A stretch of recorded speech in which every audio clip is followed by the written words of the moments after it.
Hi there, my co-teacher. Today I wanted to take a moment to introduce to you why I think plot is so important to teach at the beginning of the school year. Plot is more than just retelling a story. It teaches students how to analyze what they've read. It teaches students to look for major turning points in a story as well as changes in character development. And of course, being able to properly fill out a plot map will help students create an effective summary, which is a 4th and 5th grade standard. Another benefit to mastering plot maps is that students can easily identify different themes that are incorporated within the story. So where do we start? We teach students about the 5 basic parts of a plot map. We provide them with definitions, and then we can give them examples of popular stories they may have read. In upper elementary, you're also going to want to introduce your students to 2 new terms, which is protagonist and antagonist. This is going to help them recognize the relationship between characters, as well as later be able to recognize character development and changes throughout the story. So what do you do next? You're going to want to share a read aloud with your class. I usually start off the school year with a book such as Each Kindness, and then fill out a story plot map together. As you work on it, make sure that students have their own individual plot map so that they can fill it out along with you. You're going to want to start with the title and the author.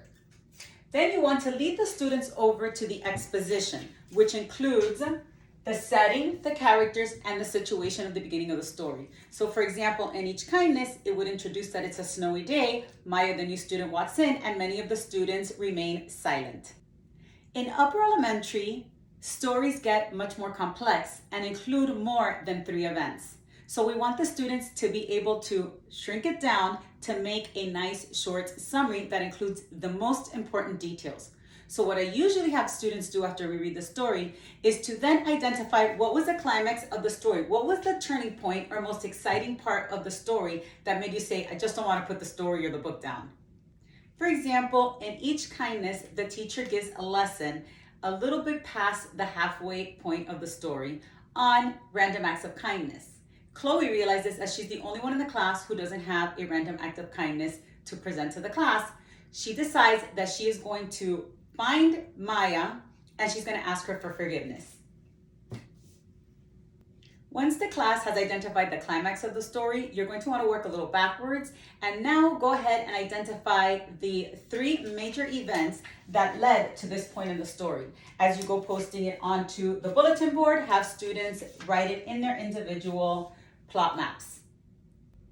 Now that the exposition, climax, and 3 major events have been identified, go ahead and fill out the plot map for the falling action as well as the resolution of the story.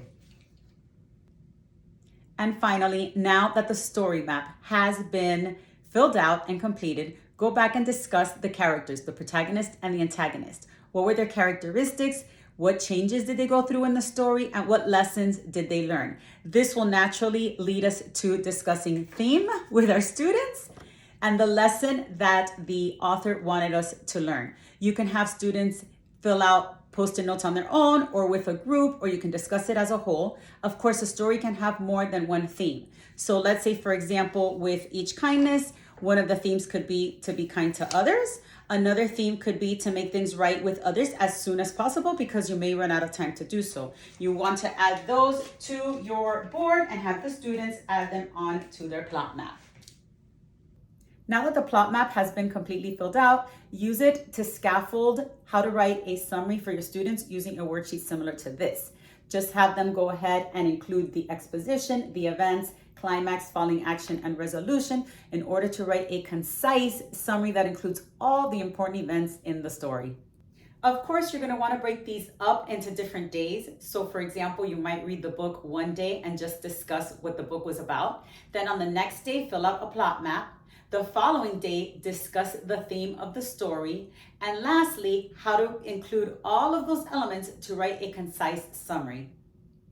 Hopefully this video has taught you the importance of teaching plot and how to fill out a plot map and all of the skills and standards that it covers just from using this one tool.